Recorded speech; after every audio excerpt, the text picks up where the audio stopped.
Welcome, everyone, to the G Note Podcast. I am your host, as always, Jason Spicy G Goldman, and I'm a Grammy-winning record producer, arranger, and musician. I've been a music professor at USC for over 22 years, and I am most known for writing and producing music for the iconic crooner Michael Bublé over the past 2 decades. This is a podcast for musicians who want advice and strategies on navigating the music industry. If you're not a musician but a music fan, I promise there is plenty in here for you as well. On this pod, we talk all things music. On today's pod, we are talking about how a modern-day record is made. Let's go.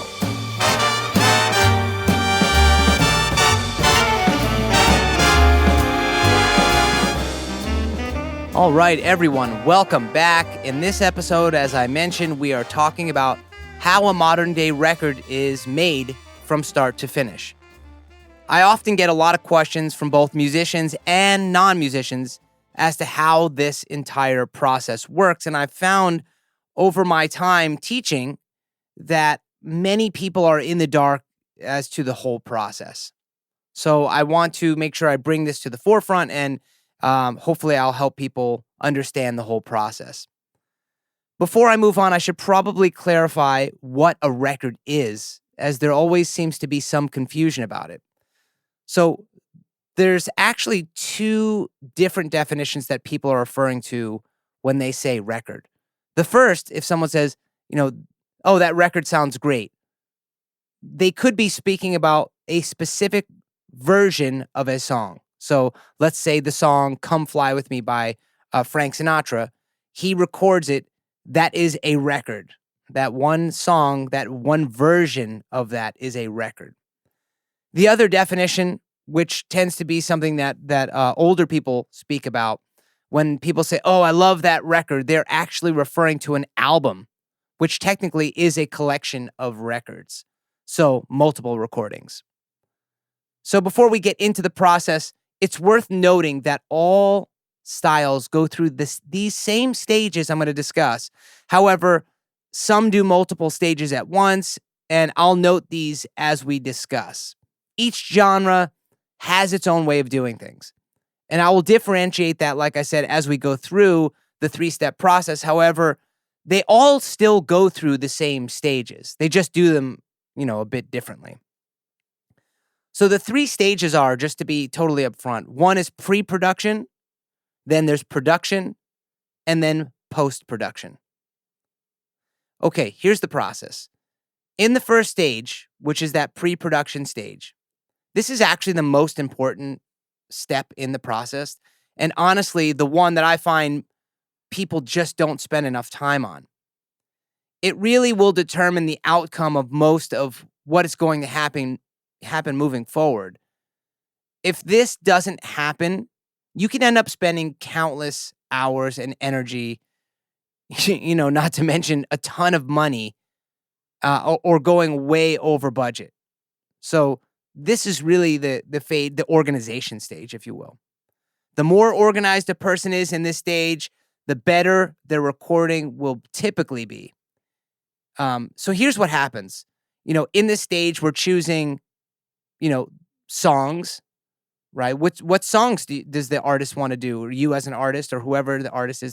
They're figuring out what songs they think would be good for recording. This is actually one of the most challenging things to do, believe it or not. Trying to find the right songs. It's the same with everyone. It takes time to find or write incredible songs, and you guys should know that out there because I've been saying this on several episodes of the pod. And I find people just don't spend enough time thinking about this in general, and they don't experiment enough. Keep in mind, and this is a topic I will talk about in future podcasts, and I've mentioned this before, but the vast majority of songs are average at best. And I would even go as far as to say as 98 to 99% of the songs are average at best. I get it. It's subjective. But there's a reason why we keep hearing the same songs over and over again, because those are great songs. I can tell you when I work on albums with Michael Bublé, we spend months figuring out which songs we should do. And that's when when we just start to get going on a project. Mike usually has thoughts of some songs before we even get together or chat on the phone. Sometimes he's been thinking of these songs, while he's touring. Sometimes we do quick piano demos, or he'll send me a voice memo, or I'll do, and then I'll do like a mock-up, basically creating just like a fake looking or sounding track with like not real instruments. So we're spending a lot of time figuring out what we are going to do. And of course, things can change, and they do.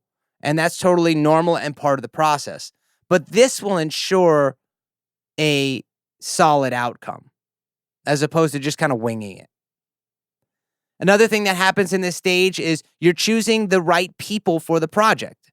Producers, arrangers, musicians, okay? These are the people that bring the music to life. They help enhance a song and should be able to take, the song from a basic structure. Sometimes people call them like a demo, to a fully flushed out song with all the bells and whistles. Selecting the right producer is really vital, as they are the person working closely with the artist to help them realize the vision. And oftentimes, it's not just the artist's vision as much as it is the producer as well. The arrangers and the musicians and the songwriters bring basic demos to life, and they can really create the energy, mood, and vibe of a recording. Also, during this process, you're choosing how you're going to record and where to record. Here you should be thinking of the most efficient way of recording your music. If you're doing a live jazz quartet, you'll likely need to go to a recording studio. If you're doing a hip-hop song with a backing track and a rapper, you can probably do it at your home studio or a bedroom, to be honest with you. Just as a side note, because I always find this funny, it's like one of the most ironic things about today's music is the music that tends to make the most money costs actually the least amount to make, and vice versa. Right? I mean, again, if you're doing a classical music, or you're doing even rock music, you need live recording studios. If you're doing pop music or hip hop, you again can do it in your bedroom, right? I've pointed this out on a previous podcast also, where the producer Phineas, which is Billie Eilish's brother, produced her big album in their bedroom. I guess in many ways it's similar to say like horror films, which I love that genre, by the way. Typically, they cost very little to make, and in the grand scheme of, just in the whole grand scheme of movie making, but the return can be huge on it, similar to like pop music. For example, to record a symphony orchestra is incredibly expensive, right? Think about what's involved. You're paying all of the musicians, and we're talking about, potentially 80 to 100 musicians, depending what you're doing. Paying for a sound stage.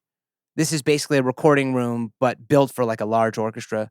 Paying for a librarian, a conductor, a contractor, lots and lots of costs associated with, a classical recording, and they're not going to make nearly as much money typically as a pop record. So it's kind of interesting to just kind of note that. So these are all the things that happen in that first stage of recording, which is, again, the pre-production phase.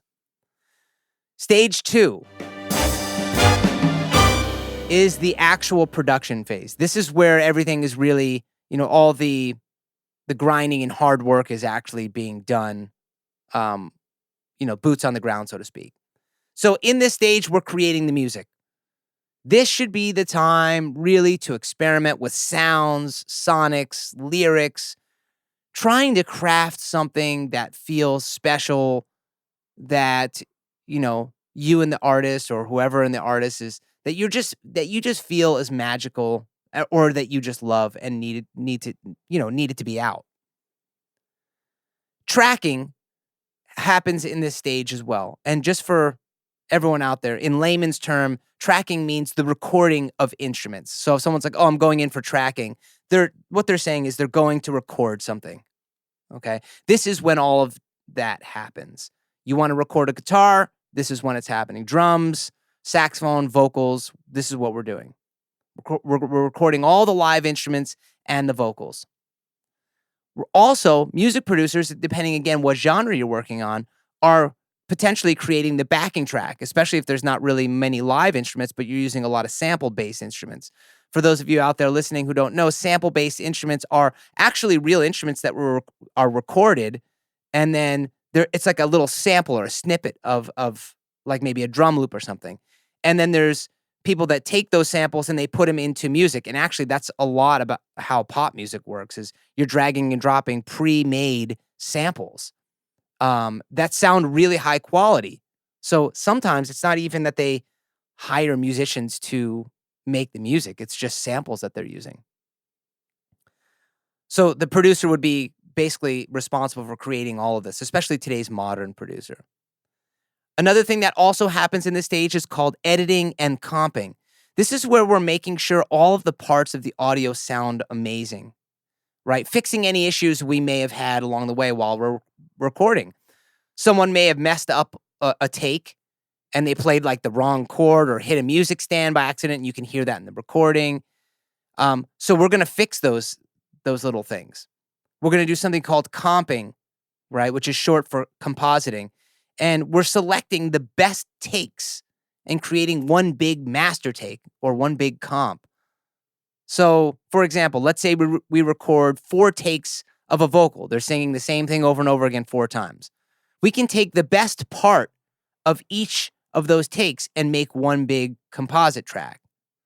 This way, like, let's say one take, you heard the vocalist have some weird spitty thing in their throat on the mic, or someone hit a stand, right? The vocalist hit the stand by accident with the headphones or whatever. We can just pick a different take. So creating a comp. Another thing, and probably, one of the biggest things that kind of happens towards the end of this particular stage is the tuning of the vocals. This is actually an important step in today's music making process. And some people shake their head. They're like, oh, come on, right? 99% of just so everyone knows, 99% of the vocals you hear are tuned. Some are tuned very harshly, and you can hear it. People know the term auto-tune. They don't really get how it works, but it's tuned. So nowadays, things are tuned, quote unquote, like auto-tune. They put the auto-tune on because it's actually part of the sound now in certain genres, like pop and hip-hop music, right? Someone like T-Pain, you hear that a lot. Or, one of the first big examples of that was Cher's Do You Believe? What is that song? Do You Believe It? Maybe that's what it's called. Do you believe in life after love? That, where her voice is very computery sounding. That's auto-tune on there. Basically what it's doing is it's this piece of software that's that's inside your digital audio workstation, your production software. And when the vocal plays, it tries to jam the vocal so it's exactly at the right pitch. But because it can't do it naturally, it makes it that kind of a sound where it kind of jams it up. But that's become part of the pop and hip hop kind of sound a lot of times. But there is another type of tuning, which is quite subtle. And honestly, most of you probably don't even notice it if it's done correctly. And by the way, even the best singers typically get tuning done on their voice. Remember, and I say this to all the students and people who want to get stuff recorded. Remember, once the recording is out there, it's out there forever. So you want the best version you can make it. So typically, instead of using auto-tune, most people would use what's called Melodyne, and we would go inside and gently tune things. So it's almost undetectable if people do it correctly. And I'm talking about every genre, folks. So this has become kind of an important phase in the recording, in this particular stage of recording. The third and final stage of creating a record is post-production, which really has 2 main steps, but they are really, really important. The first part of this, and I'll break these down into 2 different portions here. The first part of this third stage is called mixing. Think of this as the micro of the post-production stage. Once all of the recording has been done, it is sent it can be sent for mixing, depending, nowadays a lot of people mix their own things, but if you have the means, you should send it to a mix engineer, someone else who's not tied to the project so they can listen to it and figure out what they think sonically makes the most sense. In this process, this mixing process, every track will be equalized, EQ'd, and worked on really to fit into the sonic spectrum, right? Cutting low end, cutting high end, boosting things, taking things out to make it sound balanced. All the tracks will be balanced according to the vibe and style the artist is trying to achieve here. This is really like a surgical procedure and requires engineers with good ears, which is why in kind of the engineering world, mix engineers typically get the most money out of any of the engineers because they're spending a lot of time with each individual track. And by the way, recordings could have anywhere, from a few tracks to, pop tracks sometimes have hundreds of tracks. So this could be time intensive for sure. The final portion of this third stage is called mastering. And you can think of this as the macro. So before in that mixing stage, you were working with every individual track. Well, when that mixing stage is done, it is all condensed into just one track called a stereo file. And that is sent to mastering. And typically, again, if you have the means, you'll send it to a mastering engineer. If you don't, you can learn how to do it yourself if you are familiar with audio software. So this is the macro because you're only working on the one track. And here you're really working on general EQ to the whole track, right, to the whole stereo track. In this phase, the engineer is looking to balance out larger bands of frequencies that might be a bit out of balance. Maybe we want a little bit of more low end on the track, or maybe we want to bring the mids out a little bit more.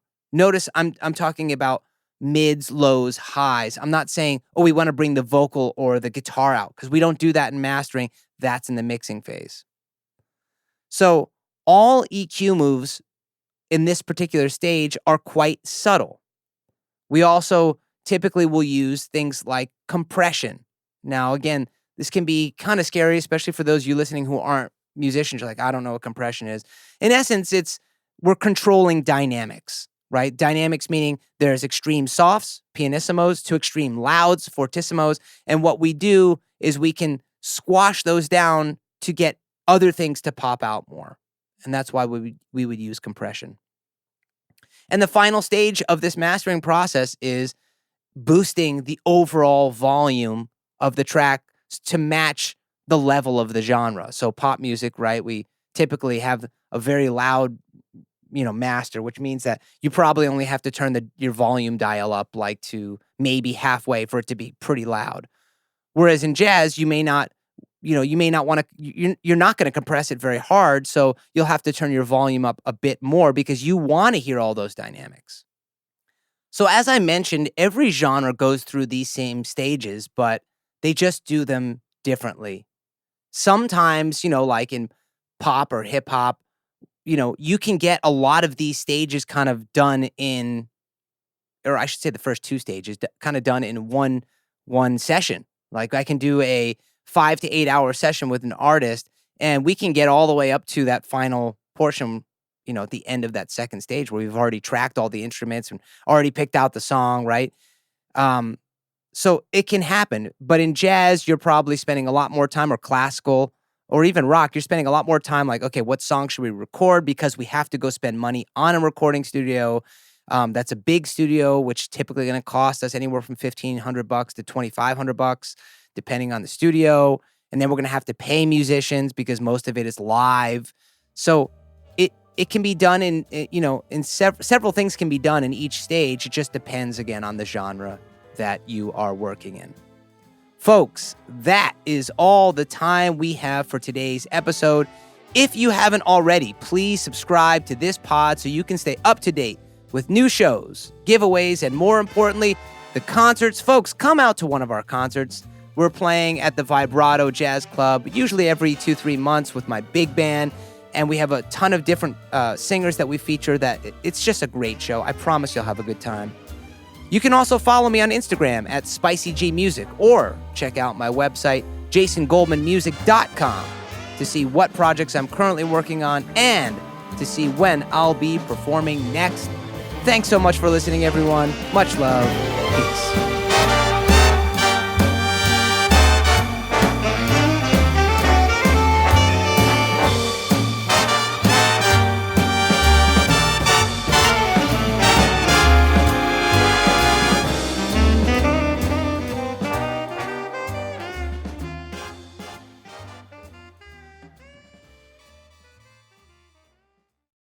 Waterproof Records are your unsinkable tunes from the past, present, and future. What's up, everyone? I'm Jacob Givens, the host of Waterproof Records podcast. So what exactly is a waterproof record? Let's go back in time for a moment to when you were a teenager, and it's the first time you heard an album that would change you forever. Whether you're a musician and it was the reason you picked up an instrument and started a band, or if you're just a music lover, it's the album that made you who you are to this day. You'll tell people that your life wouldn't be the same without it. It changed your DNA. So join me on the podcast where I do deep dives on some of the most influential and important albums in my life. And other times I welcome guests on the show to talk about their musical journeys and what they consider to be their waterproof record. It's time to wax nostalgic with Waterproof Records with Jacob Givens.